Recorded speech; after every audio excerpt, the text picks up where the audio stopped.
ஜெய் ஸ்ரீராம். உயர்திரு சோனாராம் அண்ணா அவர்களுக்கு எனது பணிவான வணக்கங்கள். தாங்கள் நடத்திய இந்த மாபெரும் இதிகாச போட்டியை நினைத்து என் மனதிற்குள் மீண்டும் மீண்டும் வியந்து நிற்கிறேன்.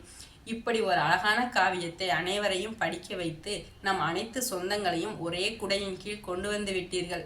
இப்போட்டியை நடத்தி நம் உறவினர்களுக்கிடையே நாயகனாகவும் ஊர் வணங்கும் நல்லவராகவும் விளங்கி உங்கள் அன்புக்கு அந்த வானமே எல்லை என்று உணர்த்திவிட்டீர்கள். வாழ்வின் துன்பத்தை எல்லாம் செயற்கையாக்கி வாழ கற்றுக் கொடுக்கிறது இயற்கை. அதேபோல் இந்த இராமாயணத்தை படிக்க வைத்து அதை உணர்ந்து வாழ்வதற்கு ஒரு வாய்ப்பை அளித்து விட்டீர்கள். அதுவே படைக்கும், அதுவே உடைக்கும். மனம் ஒரு குழந்தை, அதுவாய் மலரும், அதுவாய் உதிரும், பூத்திடும் மலர்கள். அதேபோல் நமக்குள் உள்ள கவலைகள் எல்லாம் மறந்து ஒரு மாதமாக இராமாயணத்தை படித்ததில் மனம் புத்துணர்வு ஆனதை உணரச் செய்கிறது. அதுவாய் விழுந்து அதுவாய் எழுந்தே குழந்தை நடை பழகுகிறது. மனதால் உணர்ந்து உடலை விரிந்தே பறவை திசை அமைக்கிறது.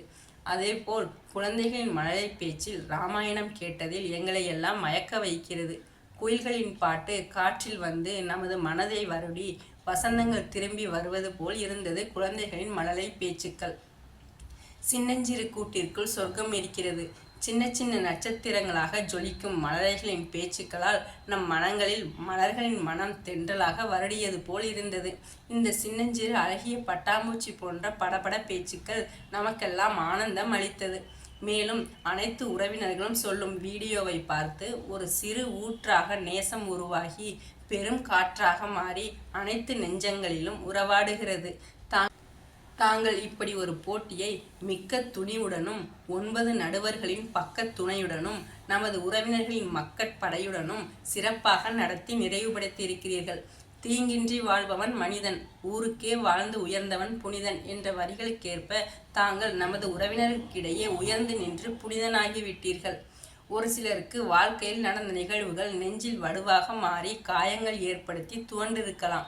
அதற்கெல்லாம் மருந்தாக இந்த புரட்டாசி மாதத்தில் பரம்பொருளான ஸ்ரீராமரின் நாமத்தை குழந்தைகள் முதல் பெரியவர்கள் வரை என அனைவரையும் கரம் குவித்து பாட வைத்தும் பேச வைத்தும் நமது உறவினர்கள் மூலமாக இராமாயண காவியத்தை உயிர்த்து எழச் செய்து அதை வீடியோவாகவும் பதிவிட்டு அனைவரையும் கண்குளிர பார்க்க வைத்து அனைத்து காயங்களையும் ஆற்றிவிட்டீர்கள். இதை காண கண்கள் இரண்டும் போதவில்லை. நரைகள் விழுந்தாலும் நரம்புகள் தளர்ந்தாலும் விலக விரும்பாமல் இருப்பது உறவுகள் மட்டுமே. ஒளிரும் நம் கண்ணில் ஆனந்தம் பெருகி உலகம் ஓய்ந்தாலும் வாழ்க்கையின் வசந்தங்கள் கூடி தொடரும் இந்த உறவுகள். காற்று வீசும்போது திசைகள் கிடையாது, காதல் பேசும்போது மொழிகள் கிடையாது. உலவி திரியும் காற்றுக்கு உருவம் தீட்ட முடியாது. நமது உறவுகள் பேசிய இராமாயணம் என்னும் மொழியை எல்லாம் சப்த கூட்டில் அடக்கிவிட முடியாது. இயற்கையின் மொழிகள் புரிந்துவிட்டால் மனிதரின் மொழிகள் தேவையில்லை. இதயத்தின் மொழிகள் புரிந்துவிட்டால் மனிதருக்கு மொழியே தேவையில்லை. அதேபோல் இராமாயணத்தை படிக்க வைத்து அனைவருடைய இதயத்தின் மொழிகளையும் புரிய வைத்து விட்டீர்கள். வானம் பேசும் பேச்சு துளியாய் வெளியாகும், வானவில்லின் பேச்சு நிறமாய் வெளியாகும். உண்மை ஊமையானால் கண்ணீர் மொழியாகும், பெண்மை ஊமையானால் நாணம் மொழியாகும். எங்கள் மனதில் உள்ள உணர்வுகள் என்னும் மொழிகளை எல்லாம் பாசம், பக்தி, அன்பு, உறவுகள், நட்பு, தர்மம் என அனைத்து உணர்வுகளையும் இராமாயணம் என்னும் இதிகாசத்தை படிக்க வைத்து மொழிகளாக அனைத்தையும் வெளிக்கொணர்ந்து விட்டீர்கள். தினம் தினம் இராமாயணத்தை படிக்க வைத்து எங்களின் வாழ்க்கை என்னும் தோட்டத்தில் சந்தோஷ சாரல் அடிக்க குழந்தை செல்வங்கள் சொல்லும் இராமாயணத்தை கேட்டு சிலைகளும் தலைகளை ஆட்டும் அளவிற்கு செய்துவிட்டீர்கள். இராமாயண காவியத்தை படிக்க வைத்து அனைவரையும் ஒரு குடும்பமாக சேர்த்து புது உலகமாக மாற்றி கிளி கூட்டங்களாக ஒன்றிணைத்து அனைவரையும் பேச வைத்து கனிகள் தித்திப்பா இல்லை இவர்கள் பேசுவது தித்திப்பா என்கிற அளவுக்கு பேச வைத்து தமிழில் பிரிவு என்ற சொல்லை அழித்து உறவுகள் என்ற சொல்லை சேர்த்து பூவானமாக தூவி சரவெடி போல் அதிரடியாக ஒன்றிணைந்து நாம் பேசிய வீடியோக்களை மற்றவர்கள் பார்த்தால் கண்கள் பட்டு போகும் என்பதால் அந்த நட்சத்திர கூட்டமே திருஷ்டி சுத்தி போடும் அளவிற்கு நாம் எல்லாம் ஒன்றிணைந்து விட்டோம். கடவுள் தந்த அழகிய வாழ்க்கை இது. உலகம் முழுவதும் அவனது வீடு. கண்கள் மூடியே ஸ்ரீராமருக்கு வாழ்த்து பாடுவோம். நாம் எல்லாம் சுவாசிக்க தனித்தனி காற்று கிடையாது. மேகங்களும் இடங்களை பார்த்து பொழியாது. கோடையில் இன்று இலை உதிரும், நாளை வசந்தங்கள் திரும்பி வரும். முடிவதும் பின்பு தொடர்வதும் இந்த வாழ்க்கை நமக்கு சொல்லும் பாடங்கள்.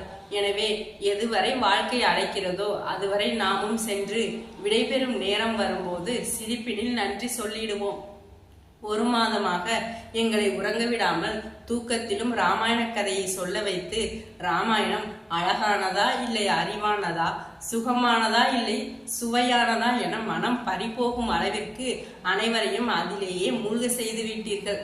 இந்த பரவசம் எந்நாளும் நம் உறவினர்கள் அனைவரின் மனதிலும் பசுமை நினைவுகளாய் வாழ்ந்து கொண்டிருக்கும். உயிரொன்று இல்லாமல் உடல் இங்கு இல்லை. அப்படி ஒரு உன்னதமான உயிரை அளித்து நமக்கு உயிரூட்டி நம்மை இவ்வுலகிற்கு கொண்டு வந்த நமது அம்மா, அப்பா, ஐயா, அப்பத்தா, அம்னி என அனைத்து பெரியோர்களையும் இந்நிகழ்ச்சியில் பேச வைத்து அவர்களின் மனதிலும் ஒரு உற்சாகத்தையும் குழந்தை பருவம் போன்ற உணர்வையும் அளித்து மகிழ்ச்சி அடைய செய்துவிட்டீர்கள். அவர்களின் பரிபூரண ஆசையும் வாழ்த்துக்களும் தங்களுக்கு எப்பொழுதும் கிடைத்து கொண்டே இருக்கும். வாழ்க்கையின் வேர்கள் மிக ரகசியமானது. ரகசியம் காண்பதே நம் அவசியமும் ஆகிறது. தேடல் உள்ள உயிர்களுக்கே தினமும் பசி இருக்கும். தேடல் என்பது உள்ளவரை வாழ்வில் ருசி இருக்கும்.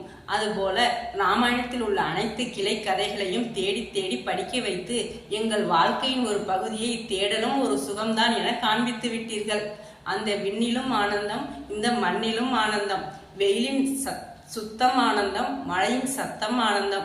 ஏன் இந்த மழையில் கூட சாயம் போகா வானவில்லும் ஆனந்தம். சொந்தம் ஓர் ஆனந்தம், பந்தம் ஓர் பேரானந்தம். வாழ்வில் நூறானந்தம், வாழ்வே பேரானந்தம். அப்படி ஒரு ஆனந்தத்தை நமது அனைத்து உறவினர்கள் சொந்தங்களையும் இணைத்து இந்த ராமாயணத்தை படிக்க வைத்து எங்கள் அனைவரையும் மகிழ்ச்சி கடலில் திளைக்க செய்து விட்டீர்கள். தாங்கள் எங்கள் அனைவரையும் ராமாயணம் பேச வைத்து அள்ளி அள்ளி அன்பை தந்து மெல்ல மெல்ல உள்ளம் பக்தியில் திளைத்து இந்த வாழ்க்கையை ஒரு அர்த்தமுள்ள வாழ்க்கையாக மாற்றிவிட்டீர்கள். இந்த 1 மாத காலமாக ராமாயணம் என்னும் இதிகாச பறவை நம் நெஞ்சில் பறந்து சந்தோஷம் உள்ளே நம் வீட்டில் முளைத்து சந்தனமலையில் நம்மை எல்லாம் நனைத்து பூந்தோட்டமாக நம் அனைத்து உறவினர்களும் ஒன்றிணைந்து வானில் சிறகை விரித்து பறந்து நம் உறவில் இந்த உலகையே அன்பால் அளந்து விட்டோம். எல்லை இல்லாத ஆதியே, எல்லாம் உணர்ந்த ஜோதியே, எல்லாம் அருளும் எம் அற்புதன் ஸ்ரீராமர், அரும்பொருள் எம் அர்ச்சிதன் ஸ்ரீராமர், ஒளிவிடும் எம் தேசனே, அயோத்தி நாட்டு வாசனே, எழில்மிகு எம் நேசனே நமது ஸ்ரீ சீதாராமர்.